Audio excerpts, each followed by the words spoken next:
Myth or fact? A common belief is that fish possess no real feelings or awareness. This is a persistent and harmful myth. The truth is that fish are complex creatures. They can experience stress. They can feel pain. They can learn. They can form memories that guide their behavior. They can display moods, curiosity. They can display moods, fear. Understanding this simple fact is the first step for any fish keeper. Proper care is built on scientific fact, not outdated assumptions. The journey into aquariums is a journey into empathy for these quiet, beautiful animals. We will explore the long story of keeping ornamental fish. We'll travel back to the hobby's humble beginnings and key inventions. Ancient ponds in China, high-tech glass boxes in modern living rooms, science improving the lives of aquatic pets, and the hobby as living art. Aquascaping. The story of keeping fish does not begin with glass tanks. It begins with simple ponds and earthenware pots thousands of years ago. Early civilizations like the ancient Egyptians and the Romans kept ponds primarily for practical reasons. These ponds were a reliable source of fresh food, tilapia and carp. Yet even then, a spark of appreciation began to flicker, setting the stage for a shift. The true birth of ornamental fish keeping happened in ancient China during the Tang dynasty. People selectively bred carp with rare color mutations. From dull gray emerged brilliant orange and gold. These unique fish became living jewels, moved from food ponds to dedicated ponds in estates and Buddhist monasteries. Over centuries, breeding grew sophisticated. Long flowing fins, unique shapes, dazzling patterns. Poetic names: celestial eye, bubble eye, lionhead. Kept in large ceramic bowls, symbols of fortune and refinement. Meanwhile in Japan, the same carp took a different path. Bred for outdoor viewing, patterns of red, white, black, and gold. Koi became a revered cultural pursuit, showcased in competition. For centuries, ornamental fish were confined to ponds or opaque bowls, viewed from above.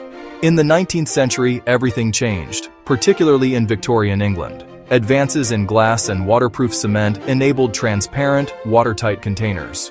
A simple box of glass and metal became a window into another world. The aquarium, a term coined by naturalist Philip Henry Goss. For the first time, people watched fish swim, feed, and interact from the side. The era brimmed with natural curiosity: ferns, fossils, and exotic creatures. The home aquarium fit the trend: ornate, fashionable, a mark of sophistication. Public aquariums opened, most notably London Zoo in 1853, captivating crowds. Interest surged and a market formed, but knowledge lagged behind. Early keepers knew little of chemistry or biology. Robert Warrington's balanced aquarium: plants make oxygen, fish make fertilizer. Correct in principle, hard in practice. Poor water meant short lives. As shipping improved, delicate tropicals arrived, widening horizons. The glass box opened the door. Science and tech would make it safe to walk through. Next came the inventions that transformed the hobby. The early 20th century was a turning point. The electric thermostat-controlled heater changed everything. Stable tropical temperatures became achievable at home. Suddenly, a vibrant world from South America, Africa, and Southeast Asia open to keepers. The self-cleaning aquarium proved unreliable. Scientists mapped the nitrogen cycle. Fish waste makes toxic ammonia, converted to nitrite, also toxic, then to less harmful nitrate via beneficial bacteria. Filters provide a home for these bacteria to thrive. Early air-driven box filters were simple yet transformative. Sunlight was inconsistent and fueled algae. Incandescent bulbs ran hot and lacked plant benefits. Fluorescence brought efficiency, brightness, and tuned spectra. Early feeding was improvised and inadequate. Commercial flake foods in the 1950s revolutionized nutrition. Formulated diets delivered complete proteins, vitamins, and minerals. Together, heat, filtration, lighting, and food turned tanks into stable, long-term habitats. As science stabilized the hobby, a new movement emerged. Keepers began designing aquariums as living art. Led by Takashi Amano, photographer, designer, aquarist. He championed the nature aquarium, landscapes inspired by nature. forests, mountains, meadows. Natural materials, driftwood, stones, build scale, depth, and permanence. Guided by wabi-sabi, organic, balanced, serene. Plants are the soul, texture, color, and layered depth. Foreground carpets, sculpted mid-grounds, and tall backgrounds hide equipment. Dense plants consume nitrates and produce oxygen, creating stability.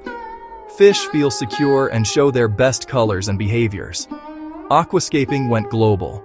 Competitions and showcases. Stores now feature plants, hard-intensity lighting, and CO2 systems.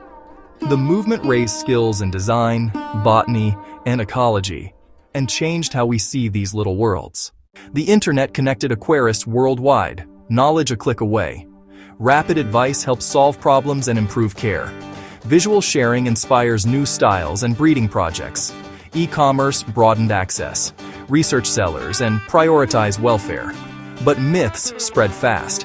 Verify with multiple reliable sources. Myth: fish only grow to the size of their tank. Fact: genetics set size, stunting harms health. Myth: bettas and goldfish thrive in bowls without filters or heat. Fact: they need proper temperature and filtration. Myth: all fish mix. Fact: research temperament, size, and water needs for compatibility. Core facts: clean water, a fully cycled filter, and sparing feeding prevent most problems. Choose captive-bred fish to reduce wild pressure and support sustainability. Hobbyists maintain assurance populations of threatened species.